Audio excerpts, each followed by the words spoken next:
तो धर्म बड़ा है या लक्ष्मी। मित्रों, आप हमारी कहानी में खो जाएं उससे पहले आप हमारे चैनल को सब्सक्राइब अवश्य कर लें और कहानी के अंत तक बने रहें। ये कहानी बहुत ही ज्ञानवर्धक है। इस कहानी को सुनने के बाद में जीवन में कभी भी धन की कमी नहीं रहेगी। तो आइए समय को खराब न करते हुए कहानी की तरफ गौर करते हैं। देखिए, एक बार गौतम बुद्ध के कुछ शिष्य आपस में बातें कर रहे थे कि धर्म बड़ा है या लक्ष्मी। मित्रों, बात करते करते आपस में बहस होने लगी और जब कोई भी एक दूसरे के उत्तर से संतुष्ट नहीं हुआ तो उन्होंने मन में विचार किया, चलिए गुरुजी, गौतम बुद्ध के पास चलते हैं, वही हमारी समस्या का समाधान करेंगे। और फिर वो सभी शिष्य अपने मन में ऐसा विचार करके गौतम बुद्ध के पास जाते हैं और गौतम बुद्ध के पास जाकर के कहते हैं, गुरुजी, हमारी समस्या है कि धर्म बड़ा है या लक्ष्मी। आप हमारी समस्या का समाधान करने की कृपा करें। अब गौतम बुद्ध कहते हैं, देखिए, मैं तुम्हें एक कहानी सुनाता हूँ। इस कहानी को पूरा और ध्यान से सुनना, क्योंकि ये कहानी थोड़ी बड़ी है।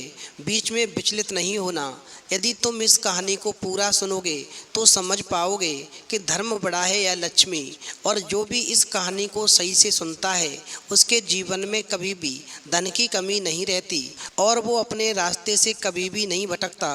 देखिए, एक बार धर्म और लक्ष्मी में बात ही बात में बहस होने लगी तो धर्म बोला, मैं बड़ा हूँ, मेरे बिना सब कुछ बेकार है। उधर माता लक्ष्मी कहने लगी कि मेरे बिना सब बेकार है, ना खाना ना सुख शांति, कुछ भी नहीं। अब इस प्रकार से धर्म और लक्ष्मी अपने अपने को बड़ा बताने लगे।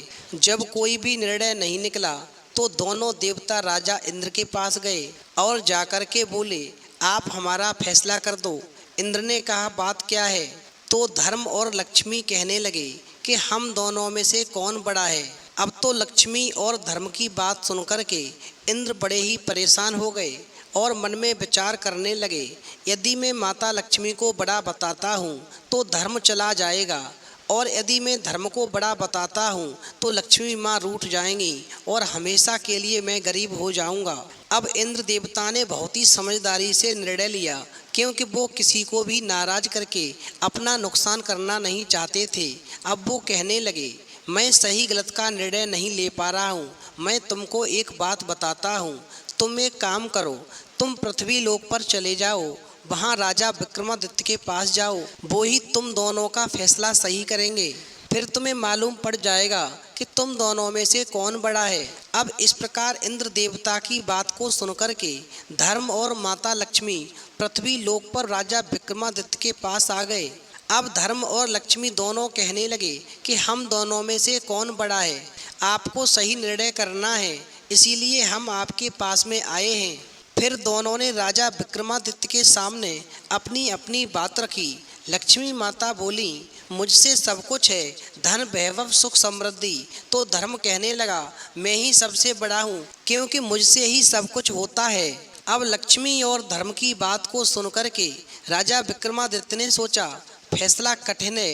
यदि माता लक्ष्मी को बड़ा कहा तो धर्म चला जाएगा और यदि धर्म चला गया तो सब कुछ बेकार है, और यदि मैंने धर्म को बड़ा कहा तो लक्ष्मी रूठ जाएंगी।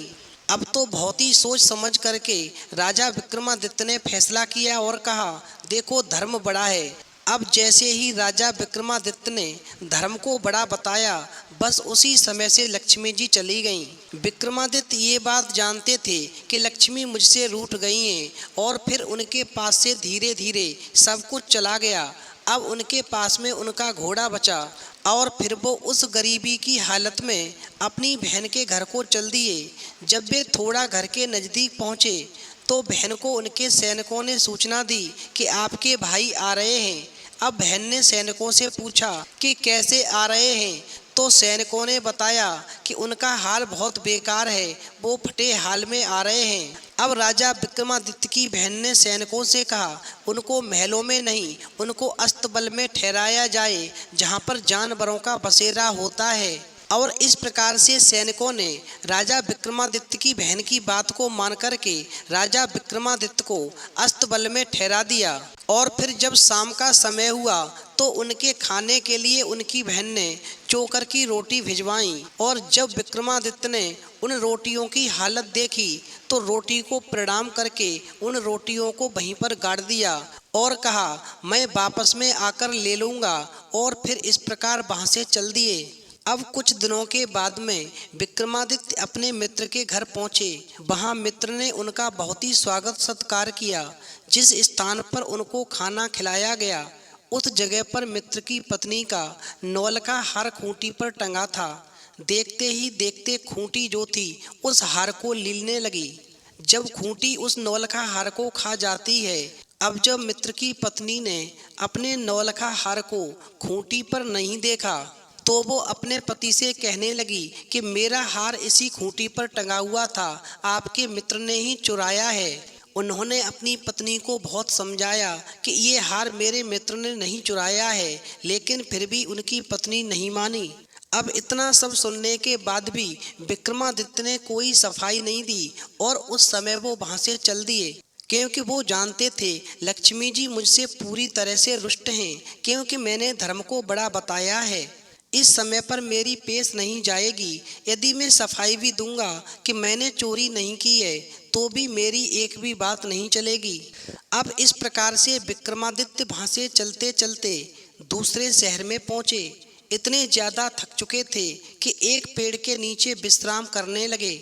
उधर कुछ चोर राजा के खजाने से चोरी करके भाग रहे थे और उनका पीछा राजा के सिपाही कर रहे थे। अब सिपाहियों के डर से चोरों ने चोरी का सामान जो था उसी पेड़ के नीचे रख दिया जहां पर विक्रमादित्य सो रहे थे और चोर वहां से भाग गए।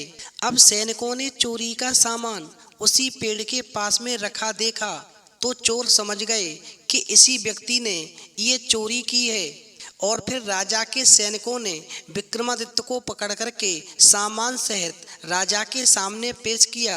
राजा ने कहा कि इसके हाथ पैर दोनों बांध करके बीच चौराहे पर डाल दो और जो भी वहां से गुजरेगा वो इसमें 5-5 जूते मारे। अब इस प्रकार से सैनिकों ने राजा की आज्ञा का पालन करते हुए विक्रमादित्य के हाथ पैरों को बांध करके चौराहे पर डलवा दिया और फिर जो भी गुजरता था वो ही विक्रमादित्य में जूते मारता था। अब समय धीरे धीरे गुजरता गया और एक दिन उसी रास्ते से होकर के एक तेली निकलता है तो विक्रमादित्य उस तेली से कहते हैं कि मुझे थोड़ा सा तेल दे दो, मुझे मक्खी काट रही है, मैं बहुत परेशान हूँ, थोड़ा सा मेरे घाव पर तेल लगा दो। तो विक्रमादित्य की बात को सुनकर के तेली कहने लगा कि मैंने तुम्हें जूते नहीं मारे, ये क्या कम बात है, मैं तुम्हें तेल क्यों दे दूं? क्या तुम्हें तेल देने से मेरा तेल बढ़ जाएगा? फिर कुछ सोच समझ करके उस तेली ने विक्रमादित्य के घाव पर तेल लगा दिया और फिर वो अपना तेल बेचने के लिए चला गया। अब उस दिन उस तेली के तेल की बिक्री खूब हुई और तेल भी ज्यों का त्यों बना रहा। तेल भी सारा बिक गया और तेल भी कम नहीं हुआ। अब तो तेली ये सब नज़ारा देख करके बहुत ही खुश हुआ और घर आकर के अपनी पत्नी से बोला, आज तो बहुत ज़्यादा मैं खुश हूँ, क्योंकि मैं जितना तेल लेकर के गया था वो सारा तेल मैंने बेच दिया, फिर भी मेरे पास में उतने का उतना ही तेल अभी बाकी है। अब जब तेली ने सारी बात अपनी पत्नी को बताई तो तेली की बात सुनकर के उसकी पत्नी बहुत ही खुश हुई। फिर तेली कहने लगा कि देखो, हमारे पास में कोई बच्चा नहीं है, हमारे यहाँ संतान नहीं है, हम उस व्यक्ति को अपने घर लेकर आएंगे और उसकी खूब सेवा करेंगे।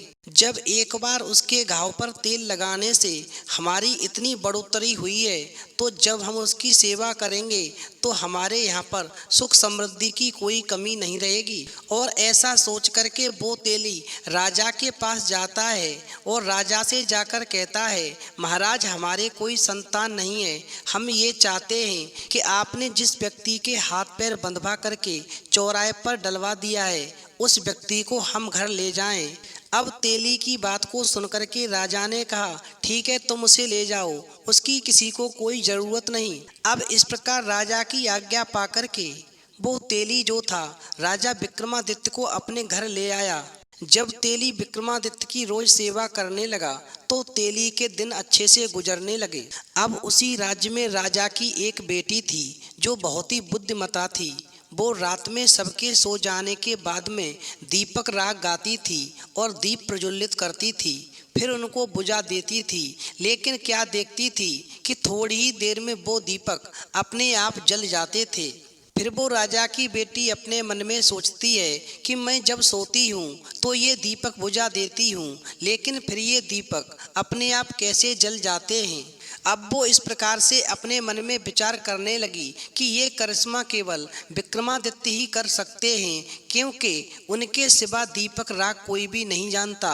मुझे लगता है कि विक्रमादित्य यहीं आसपास कहीं है। अब दूसरे दिन राजकुमारी ने राजा से कहा, पिताजी मुझे 100 घड़े तेल चाहिए। तो राजा ने तेली के घर सूचना भेजी कि हमारी बेटी के लिए 100 घड़े तेल की व्यवस्था कीजिए। अब तेली मन में सोचने लगा कि एक दिन में 100 घड़े तेल की व्यवस्था कैसे होगी, लगता है ये तो नामुमकिन है। चूंकि विक्रमादित्य तेली के घर पर थे तो विक्रमादित्य तेली की बात को समझ करके कहने लगे, चिंता मत करो, सब हो जाएगा, परेशान होने की आवश्यकता नहीं है, मैं सब कर लूँगा। और दूसरे दिन जब सुबह होती है तो तेली हैरान रह जाता है, क्योंकि उसके घर में पहले से ही 100 घड़े तेल रखा हुआ था। अब इस प्रकार वो तेली राजा के यहाँ पर 100 घड़े तेल भिजवा देता है। और उधर वो राजकुमारी अपने पिता से कहती है, पिताश्री अब एक काम करो, तेल की व्यवस्था हो गई है, अब मैं बहुत खुश हूँ और आप चारों तरफ मेरे स्वयंवर की सूचना करवा दो। अब अपनी बेटी की बात को सुनकर के राजा ने वैसा ही किया और अपनी बेटी के स्वयंवर की सूचना चारों ओर भिजवा दी। उधर विक्रमादित्य तेली से कहता है कि स्वयंवर में मुझे भी जाना है। तो तेली कहने लगा, बेटा तुम कैसे जा सकते हो, राजा बहुत नाराज होगा। अब जब विक्रमादित्य नहीं माने तो तेली विक्रमादित्य को लेकर के उस राजकुमारी के स्वयंवर में पहुंच गया और एक किनारे पर जाकर के विक्रमादित्य को बिठा दिया। अब जब राजकुमारी माला लेकर के सब जगह देखती हुई घूमती हुई वहीं पहुंच गई जहां पर विक्रमादित्य बैठे थे, तो ये सब देख करके लोग कहने लगे कि राजकुमारी की लगता है तबीयत खराब है। फिर तो राजा ने अपनी बेटी को पानी पिलवाया और फिर से माला दी और कहा, बेटी फिर से माला लेकर घूमो। अब तो राजकुमारी दोबारा भी घूमती घूमती वहीं पहुंच गई जहां पर विक्रमादित्य बैठे थे और फिर राजकुमारी ने जाकर के विक्रमादित्य के गले में माला डाल दी। अब सभी लोग वहां पर कहने लगे, लगता है ये जानबूझ करके अपना भविष्य खराब कर रही है। अब स्वयंवर में खड़े राजकुमारी के भैया भाभी और राजा कहने लगे, ठीक है, यदि राजकुमारी ने अपनी इच्छा से इस व्यक्ति के गले में माला डाली है तो खुशी खुशी इसी के साथ भेज दो। अब जब राजा अपनी बेटी की विदा उस व्यक्ति के साथ कर देता है तो उधर तेली मन में सोचता है कि ये तो मेरा बेटा है, इसकी शादी एक राजकुमारी से हुई है, लेकिन ये राजकुमारी मेरे घर में कैसे रह पाएगी, क्योंकि इसकी परवरिश तो एक महलों में हुई है। लेकिन वो राजकुमारी विक्रमादित्य के साथ में तेली के घर पर आराम से रहने लगी। अब एक दिन विक्रमादित्य ने राजकुमारी से कहा कि तुम अपने घर पर जाओ और अपने पिता और भैया से कहना कि मुझे हिरण का मांस खाना है। अब तो राजकुमारी विक्रमादित्य की बात को नहीं टाल सकी, उनकी बात को इनकार नहीं कर सकी और अपने मायके गई और अपने भैया भाभी से जाकर बोली कि मुझे हिरण के मांस खाने की इच्छा है। तो भाभी कहने लगी, किसी अच्छे आदमी के साथ शादी की होती तो यहाँ पर शायद नहीं आना पड़ता। अब इस प्रकार से बगैर कुछ कहे हुए वो राजकुमारी वापस तेली के घर पर आ गई। तो विक्रमादित्य ने राजकुमारी से कहा, तुम फिर अपने मायके जाओ और अब की बार में मेरा घोड़ा और तलवार लेकर के आओ और साथ में मेरा रूमाल ले जाओ। यदि घोड़ा और तलवार तुम्हें परेशान करें तो उनको ये रूमाल दिखा देना और वो फिर तुम्हारे साथ आ जाएंगे। अब इस प्रकार से राजकुमारी फिर अपने मायके चली गई। तो भैया भाभी कहने लगे, आज तुम फिर आ गई। तो राजकुमारी कहने लगी, मैं आज हिरण का मांस लेने नहीं आई, मैं उनका घोड़ा व तलवार लेने आई हूँ। अब राजकुमारी जब अपने घर पहुंच गई तो उनकी भाभियां कहने लगीं, ले जाओ तलवार और घोड़ा, क्योंकि भाभियों ने सोचा इतना खराब घोड़ा है, हम इसका क्या करेंगे। अब जब राजकुमारी घोड़ा व तलवार लेने पहुंची तो घोड़ा मारने व तलवार काटने के लिए बढ़ी तो उसी समय पर राजकुमारी को याद आ गया और उसने आगे बढ़कर के जो रूमाल विक्रमादित्य ने दिया था, वो जैसे ही उसने घोड़ा और तलवार को दिखाया तो वो एकदम से दोनों शांत हो गए। और फिर राजकुमारी घोड़ा और तलवार को लेकर के वापस आ गई। अब दूसरे दिन सुबह विक्रमादित्य ने राजकुमारी से कहा कि मुझे शिकार पर जाना है। और फिर वो घोड़े के पास पहुंचे और उस पर बैठने की कोशिश करने लगे। अब ये देखकर राजकुमारी के आंखों में आंसू आ गए और उस पर बैठने की कोशिश करने लगे। अब ये देखकर राजकुमारी के आंखों में आंसू आ गए तो उसने मुंह दूसरी तरफ कर लिया, मगर विक्रमादित्य ने राजकुमारी के आंसू देख लिए थे, इसीलिए एकदम से घोड़ा दौड़ाते हुए वो वहां से निकल गए।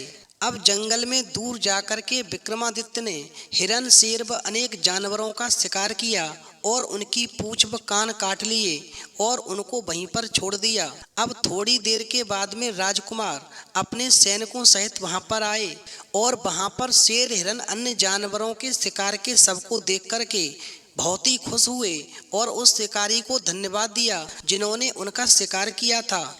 इधर उस राजकुमार को बहुत प्यास लगी थी। मित्रों, ये राजकुमार वही था जो उस राजकुमारी का भाई था। अब तो पानी पीने के लिए राजकुमार जैसे ही अपने सैनिकों के साथ में तालाब की ओर गए तो तालाब के पास में उन्होंने एक योगी को देखा। अब उस योगी ने पानी पीने के लिए एक शर्त रखी। उधर उन लोगों को प्यास बहुत ही तेजी से लगी थी तो राजकुमार और उनके सैनिकों ने शर्त पूछी तो योगी ने कहा, तुम इस तालाब से पानी तभी पी पाओगे जब अपने कूले को चिमटे से दगवा लोगे। चूंकि राजकुमार और उसके सैनिक प्यास से बहुत ही ज्यादा व्याकुल थे, इसीलिए उन्होंने इस योगी की शर्त को मान लिया और वो अपने कूले को दगवाने के लिए तैयार हो गए। और उसके बाद में उन्होंने तालाब से पानी पिया और फिर पानी पीने के बाद में राजकुमार ने अपने सैनिकों के साथ में अपने घर को प्रस्थान किया। और इधर विक्रमादित्य भी तेली के घर वापस आ गए और फिर राजकुमारी को सारी घटना बताई और घटना बताने के बाद में जो जानवरों का शिकार किया था उनकी नाक और पूंछ जो थी उन राजकुमारी को दे दी और कहा, अब तुम फिर से अपने घर पर जाओ। अब राजकुमारी फिर अपने घर गई और उधर भाभियों ने एकदम से राजकुमारी को देख करके ताना मारा कि आज हिरन के मांस की चाह तुमको यहाँ पर खींच लाई है, क्योंकि मुझे मालूम है आज राजकुमार यहाँ पर हिरन का शिकार करके लाए हैं। ये बात तुम्हें मालूम पड़ गई, इसीलिए उस मांस की खुशबू तुम्हें यहाँ पर खींच के लाई है। अब राजकुमारी कहने लगी, क्या भाइयों ने हिरन का शिकार किया है? तो राजकुमारी की भाभियां कहने लगी, हाँ, हमारे पति ने ही शिकार किया है। तो राजकुमारी बोली, ठीक है, क्या वो शिकार तुम मुझे दिखा सकती हो? तो वो भाभियां एकदम से उस शिकार को लेकर के आ गईं और उन्होंने दिखाया, देखो ये सारे शिकार तुम्हारे भैया करके लाए हैं। तो राजकुमारी बोली, यदि भाइयों ने ये शिकार किया है तो इनके कान और पूंछ कहाँ हैं? अब तो राजकुमारी की बात को सुनकर के सभी लोग गौर से देखने लगे कि वास्तव में जानवरों के पूंछ और कान गायब थे। तो राजकुमारी कहने लगी, ये शिकार राजकुमार ने नहीं किया है और उसने एकदम से वो थैला वहां पर पलट दिया जिसके अंदर उन जानवरों के पूंछ व कान थे, क्योंकि वास्तव में उन जानवरों का शिकार विक्रमादित्य ने किया था। अब राजकुमारी की बात को सुनकर के वो भाभियां कहने लगी, मैं कैसे मानूं कि ये शिकार तुम्हारे भाई ने नहीं किया है और ये पूंछ और कान इन्हीं जानवरों के हैं। अब राजकुमारी कहने लगी, ठीक है, यदि तुम्हें मेरी बात पर विश्वास नहीं है तो तुम राजकुमार और उनके साथ में जो भी सैनिक शिकार पर गए थे उनको बुलाओ और उनके कपड़े उतरवा करके देखो कि चिमटा से उनके कूले दगे हुए हैं। यदि उनके कूले दगे हुए हैं तो समझ लो ये बात सच है और इनके कूले किसी और ने नहीं दागे।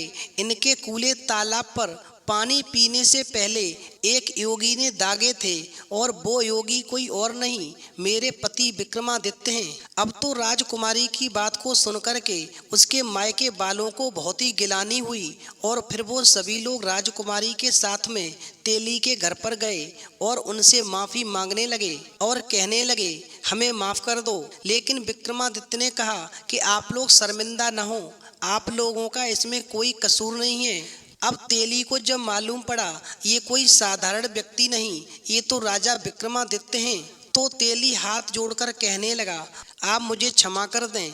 तो विक्रमादित्य कहने लगे, आप तो मेरे धर्म के पिता और आपकी पत्नी मेरी धर्म की माता हैं। आप लोगों को परेशान होने की कोई ज़रूरत नहीं, आप मेरे धर्म के माता पिता हैं। और फिर ऐसा कहकर के विक्रमादित्य ने विदा ली और वहाँ से चल दिए। अब वहाँ से चलने के बाद में वो अपने उसी मित्र के पास पहुँचे जिस मित्र के यहाँ पर नौलखा हार के चोरी का इल्जाम लगा था। तो मित्र ने विक्रमादित्य को देख करके उनका बहुत स्वागत किया। अब जब उनको खाना खिलाने के लिए उसी कमरे में बिठाया गया जहाँ पर खूंटी हार निकल गई थी। अब जैसे ही विक्रमादित्य ने भोजन को खाना शुरू किया, वैसे ही वो खूंटी जो थी उसी हार को बाहर निकालती गई। अब खाना खत्म होते होते खूंटी से हार बाहर निकल गया। तो रानी उस नौलखा हार को देख कर के बड़ी शर्मिंदा हुई और बार बार विक्रमादित्य से माफ़ी मांगने लगी कि मुझे क्षमा कर दो, मैंने आप पर झूठा इल्जाम लगाया था। अब इस प्रकार विक्रमादित्य अपने मित्र से विदा लेकर के अपनी बहन के घर की तरफ निकले तो सैनिकों ने देखकर बताया कि आपके भाई आ रहे हैं। तो बहन ने कहा कि कैसे आ रहे हैं? तो सैनिक कहने लगे कि सैनिकों सहित आ रहे हैं, अच्छे से आ रहे हैं। तो बहन ने कहा, आज उनको अस्तबल में नहीं, उनको महल में ठहराया जाए। अब जब विक्रमादित्य को सैनिक महलों में ले जाने लगे तो विक्रमादित्य बोले, बहन मैं वहीं रुकूंगा जहाँ पर मैं पहले रुका था, यानी उसी जानवरों के बसेरे में। अब बहन कहने लगी, भाई मुझे माफ़ कर दो, जो मैंने आपके फटे हाल में आपका अपमान किया। तो विक्रमादित्य बोले, बहन तुम्हारी कोई गलती नहीं। अब विक्रमादित्य जैसे ही उस अस्तबल में पहुँचे जहाँ पर जानवरों का बसेरा था और उसी अस्तबल में विक्रमादित्य ने पहले जो चोकर की रोटियां गाड़ी थीं उन रोटियों को धरती से निकालने लगे। तो विक्रमादित्य ने जैसे ही वो रोटियां धरती से निकाली तो लक्ष्मी माँ प्रकट हो गई और फिर लक्ष्मी मैया ने राजा विक्रमादित्य को आशीर्वाद दिया और कहा, सदैव खुश रहो, तुम्हारी जीत हुई, धर्म की जय हो। तो मित्रों ध्यान रखना, कहानी सुनाने के बाद में गौतम बुद्ध अपने शिष्यों से कहते हैं कि जो व्यक्ति धर्म का रास्ता अख्तियार करता है, लक्ष्मी जी की कृपा उस पर हमेशा रहती है और वो अपने हर लक्ष्य की प्राप्ति कर लेता है। जीवन में उसे कभी भी किसी भी प्रकार का कोई कष्ट नहीं होता। अब गौतम बुद्ध के द्वारा इस कहानी को सुनने के बाद में गौतम बुद्ध के शिष्य कहने लगे, गुरुजी आज के बाद में हम जीवन पर्यंत धर्म का रास्ता अख्तियार करेंगे। तो मित्रों इस कहानी से ये सीख मिलती है कि हमेशा व्यक्ति को धर्म का रास्ता अख्तियार करना चाहिए। जो धर्म के रास्ते पर चलते हैं, लक्ष्मी मैया की कृपा हमेशा उन सभी के ऊपर बनी रहती है और उनके जीवन में कभी कोई कष्ट नहीं आता। बड़े से बड़े लक्ष्य को भी वो प्राप्त कर लेते हैं और हमेशा अपने जीवन को सुखमय बिताते हैं। तो यदि आपको ये कहानी पसंद आई हो तो आप कमेंट बॉक्स में लिख करके अवश्य बताएं और हमारे चैनल को सब्सक्राइब अवश्य कर लें, क्योंकि आपका एक सब्सक्राइब हमारे लिए बहुत ही महत्व रखता है।